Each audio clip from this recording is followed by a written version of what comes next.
My name is Samantha Brooks. I'm 42 years old, and for nearly 2 decades, I've worked as a paramedic. I'm the kind of person who thrives in chaos, rushing into situations most people would run away from. I've delivered babies in cramped apartments, performed CPR in moving ambulances, and held the hands of countless people during their final moments. But no amount of training, grit, or compassion could have prepared me for what happened in March of 2020. It was the early days of the COVID-19 pandemic. Hospitals were overwhelmed, ambulance crews were stretched to their limits, and fear gripped the world like a vice. When I caught COVID, I assumed I'd ride it out like a bad flu. I was healthy, active, and strong, someone who could power through a 12-hour shift without breaking a sweat. But the virus had other plans. Within days, my symptoms worsened. Breathing became a struggle, my energy drained to nothing, and my husband, Eric, insisted on taking me to the hospital. I barely remember being admitted, but I do remember the nurse's concerned eyes above her mask as they rushed me onto a ventilator. My world narrowed to the sound of machines and the weight of my own body fighting to survive. Within 24 hours, I was in acute respiratory failure. The last thing I recall before slipping into unconsciousness was the sound of my husband's voice over the phone, trembling as he told me to hold on. When I opened my eyes, I wasn't in the hospital. I wasn't anywhere I could recognize. I was in a tunnel, surrounded by a darkness so deep it felt tangible. Yet, this darkness wasn't suffocating or frightening, it was peaceful. A faint light wrapped around the outside of the tunnel, casting a soft glow. Shadows danced within the light, shifting gently, as if the tunnel itself were alive and welcoming. I wasn't moving quickly, but I could feel myself being drawn forward. The air was warm and gentle, carrying a sense of calm I'd never known. A subtle fragrance, like fresh rain mixed with the sweetness of jasmine, wafted through the tunnel, heightening my senses. For a moment, I realized something profound. I had died. There was no denial, no panic, just an unshakable certainty. A thought crossed my mind, clear and calm. If I've died, where am I going? The question lingered in the air, but instead of fear, I felt a childlike curiosity. The light grew brighter as I moved, and the darkness around me began to dissolve. I felt no fear, only a deep curiosity and an overwhelming sense of love, a love so profound it felt as though it was cradling every part of my being. I realized that I wasn't alone. Though I saw no one, I felt the presence of countless souls, each connected to me in ways I couldn't yet comprehend. I emerged into a room so breathtaking it defied description. It was vast and majestic, with golden arches that seemed to stretch infinitely high, their surfaces shimmering as if woven from threads of sunlight. Stained glass windows adorned the walls, depicting scenes of celestial landscapes and figures emanating light. As sunlight filtered through these intricate panes, it painted vibrant patterns on the polished floor, creating a living tapestry beneath my feet. Chandeliers hung above, their crystals catching the light in a way that made the entire space shimmer like starlight. Each crystal seemed to hum softly, harmonizing with the melody that filled the air. It wasn't music as we know it, but a symphony of emotions, joy, love, peace, woven into sound. I was standing on a mezzanine overlooking this magnificent hall. The air was alive with a hum, a melody I couldn't hear with my ears but could feel in my soul. It resonated with every fiber of my being, as though the very essence of the whole was communicating directly with me. As I took in the beauty, a man approached me. He had an olive complexion, dark hair, and kind eyes that seemed to see right through me. He wore a simple brown robe, and his presence radiated warmth. His smile was both comforting and knowing, as though he'd been expecting me. "Welcome," he said. "Where am I?" I asked, my voice trembling with awe. "This is one of our most beloved places," he replied, gesturing around the hall. "Many visitors pass through here, each one carrying their unique story. But your journey is not over, you don't belong here yet." His words stirred something within me. I felt a pang of disappointment, but also a deep understanding. His kindness eased the sting of those words. He gestured toward a set of hand-carved oak doors and said, "Go through those doors. You'll understand more as you continue." I hesitated, glancing back at the golden hole one last time. It felt like leaving a part of myself behind. But something told me to trust him, so I took a deep breath and stepped forward. Beyond the doors was a city unlike anything I'd ever imagined. Buildings made entirely of gold rose to the sky, their surfaces glowing with an otherworldly light. The golden facades reflected the surrounding beauty, amplifying it. The streets were paved with a translucent material that sparkled like crystal underfoot, and as I walked, I noticed faint ripples of light spreading with each step I took, as though the ground itself recognized my presence. Parks filled with lush, vibrant greenery stretched as far as the eye could see. Each tree seemed imbued with life, its leaves shimmering with hues of green and gold. Flowers of every color imaginable blossomed in intricate patterns, their petals glowing softly as if lit from within. It wasn't just beautiful, it was alive. Every blade of grass, every leaf, every flower seemed to hum with its own unique energy. Children played in the distance, their laughter carried on a breeze that smelled of blossoms and sunshine. Their joy was infectious, and I found myself smiling, drawn to their carefree spirit. The peace I felt was overwhelming, but it was different from the peace in the tunnel. This was a living, dynamic peace, full of joy and energy. It was as if the city itself was an embodiment of love and life in its purest form. I wandered through the city, taking in the sights and sounds, until I realized I was lost. The golden streets that had felt so inviting now seemed endless, and I couldn't find my way back. My chest tightened as I sat down on the curb, feeling an unfamiliar sense of vulnerability. Tears streamed down my face as I whispered, "Please, someone help me." In the distance, I noticed a white staircase ascending into the clouds. It seemed to go on forever, disappearing into the heavens. Each step glowed softly, as though illuminated by its own inner light. I felt an inexplicable pull toward it, as if it were calling me by name. Crawling toward the stairs, I felt the weight of my fear begin to lift. With each step I neared, the sense of calm and purpose grew stronger. Just as I reached the first step, I heard a voice behind me. "There she is. Get her." The voice was warm and reassuring, filled with laughter and joy. I turned to see a group of figures approaching. Their light was so bright it was hard to make out their faces, but their presence radiated love and kindness. Before I could react, I felt myself being gently lifted. They held me with such care, as if I were the most precious thing in existence. The next thing I knew, everything went dark, not an ominous darkness, but one filled with rest and serenity. When I awoke, I was walking down a dirt pathway surrounded by the most beautiful flowers I'd ever seen. They weren't just vibrant, they seemed alive, moving slightly as if responding to my presence. Their colors were beyond anything on earth, with shades I couldn't name, and their fragrance was intoxicatingly sweet. Trees with golden leaves lined the path, their branches forming a canopy above. Sunlight filtered through the leaves, casting a warm golden glow on the ground. The path seemed to stretch endlessly, yet I felt no urgency. Each step was a gift, each moment an eternity of peace. In the distance, I saw a meadow with grass so green it looked surreal.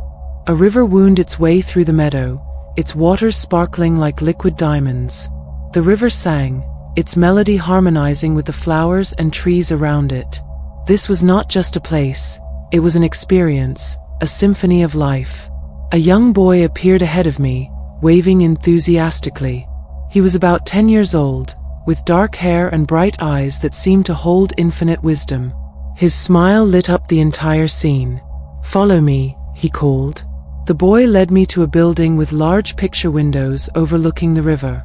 The walls of the building seemed to shift and shimmer, reflecting the beauty of the surroundings. Inside were plush leather chairs arranged in a circle. The air was thick with a sense of reverence and tranquility. "This is a place to reflect," he explained. "Wait here." I gazed out the window at the river below. People were gathered on its banks, laughing, talking, and basking in the sunlight. Some sat in the water, their forms shimmering like light. It was as if the river was cleansing them, renewing their spirits. The boy returned, "It's not your time yet." Your room isn't ready. I didn't want to leave. I had never felt such profound peace, such unconditional love. It was as if every cell in my being was cradled in warmth. Please, I begged the boy. Can't I stay here? The boy shook his head gently, his eyes full of understanding. You have more to do, he said. There are people waiting for you, people who need you. And there's a message you must deliver. His words hung in the air, heavy with meaning. I wanted to argue, to plead my case, but I knew it was futile. Deep down, I understood that this wasn't my time. The room began to blur, the vibrant colors dissolving into a gray mist. I felt a tug, a gentle but insistent pull, as though I were being guided back to where I came from. After leaving the boy behind and walking further into the Golden City, I noticed the streets becoming quieter. The hustle and energy of the children, the serene beauty of the parks, and the joyful sounds faded into a stillness that was almost palpable. As I turned a corner, I saw a figure standing in the distance. He was radiating a light so intense that it felt like the source of all the warmth and love I had been feeling since entering this realm. It wasn't harsh or blinding, but rather enveloping, as though every particle of me was being seen, understood, and cherished. The figure stepped closer, and I saw him more clearly. His appearance was humble yet striking. He wore a simple white robe, and his olive-toned skin seemed to shimmer with an inner glow. His eyes were what captivated me most. They were deep, endless pools of compassion and wisdom, holding the weight of countless lifetimes yet shining with a purity that seemed untouched by time. "Welcome, Samantha," he said, his voice resonating not just in my ears but in my very soul. "Are you?" I hesitated, the words catching in my throat. "Are you Jesus?" He smiled, a gentle yet powerful expression that instantly erased all doubt. "I am." I fell to my knees, overcome with emotion. Every pain, regret, and moment of self-doubt that had ever weighed me down seemed to rise to the surface and dissolve in the presence of his love. "I'm so unworthy," I whispered, tears streaming down my face. "Why would you come to me?" Jesus knelt beside me, his hand resting lightly on my shoulder. "Samantha, you are deeply loved. Your worth is not determined by your mistakes or your doubts, but by the love you give and the growth you seek. You are here because you need to remember who you truly are, a soul of infinite value." He motioned for me to stand, and as I did, the surroundings shifted. We were no longer in the Golden City, but on a hillside bathed in soft, golden light. The air was filled with the sound of a gentle breeze and the distant song of birds. "Why am I here?" I asked. "To understand," he replied, gesturing to the horizon. "Come with me." As we walked, he began to show me glimpses of different realms. Each realm was a reflection of the choices and growth of the souls within them. One realm was filled with light and laughter, where souls who had lived with love and integrity were continuing to grow and guide others. Another realm was quieter, a place of learning and reflection for those who had struggled in life but were now working to understand and overcome their challenges. Then there was a realm shrouded in shadow, where lost souls wandered, burdened by regret and fear. Despite its somber atmosphere, I noticed something remarkable: beams of light breaking through the darkness, reaching out to the souls within. "Even here," Jesus said, "there is hope. No one is ever truly abandoned. Love is always reaching out, offering redemption." As we returned to the hillside, Jesus turned to me. "You have seen the beauty and the pain, the light and the shadow. Do you understand what binds them all?" I thought for a moment, the answer coming to me like a whisper in the wind. "Love," I said. He nodded. "Love is the foundation of all creation. It is what heals, what uplifts, and what connects us to the divine. Your purpose, Samantha, is to carry this truth back with you. Share it with others. Help them remember." Before I could respond, Jesus placed his hand over my heart. A warmth spread through me, filling every corner of my being. Images flashed in my mind, my family, my friends, even strangers I had yet to meet. I saw myself speaking, sharing, and comforting, my words resonating with the love and wisdom I had been shown. "This is my gift to you," he said. "The courage to love without fear, to speak without doubt, and to live without regret. Tears filled my eyes as I felt his hand withdraw. "Thank you," I whispered. "But how will I know I'm doing it right?" "You will know," he said, "because love will always guide you." With those words, everything around me began to fade. The colors dimmed, the melodies quieted, and I felt myself being pulled away. Then I found myself in a void. It wasn't pitch black but a deep, shadowy gray, like the moments just before dawn. The air was still, and the silence was absolute. I felt a strange sense of anticipation, as though something or someone was about to appear. Out of the darkness came tiny orbs of light, each one glowing softly. They moved with purpose, as if following invisible pathways. One orb stopped directly in front of me, its light growing brighter. A voice, soft but clear, spoke into my mind, "Follow me." I obeyed without hesitation, feeling a sense of trust one couldn't explain. The orb led me deeper into the void, and as we moved, the gray began to lighten. Shapes started to form around me, first indistinct, then gradually more defined. It was like watching a stage slowly illuminated by a spotlight. The first figure to appear was a woman sitting regally in a white gown. Her hair was styled neatly in a bun, and a ribbon encircled her head. It took me a moment to recognize her. She was my grandmother, who had passed away when I was a child. "Grandma," I called out, my voice trembling with emotion. She looked at me briefly, her expression kind but distant, before turning away.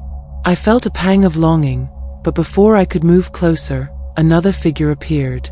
This time, it was my brother, who had died in a car accident when he was only 16.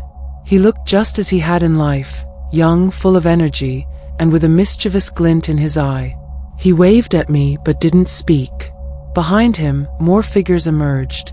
My parents, my sister, and even childhood friends I hadn't thought about in years. They all seemed to exist just beyond reach, their expressions filled with love, but also a quiet insistence that I couldn't stay. As I stood in the void, a new light appeared, moving quickly toward me. It was another orb, but this one seemed more urgent, more insistent. When it stopped in front of me, it began to pulse, and a voice spoke directly into my mind. "Tell Madison at the salon her grandfather is okay." The message was so specific, so unexpected, that I didn't know how to respond. The orb didn't wait for an answer. It darted away, disappearing into the darkness. I was left alone, the void around me fading once again into nothingness. The next thing I knew, I was back in my hospital bed.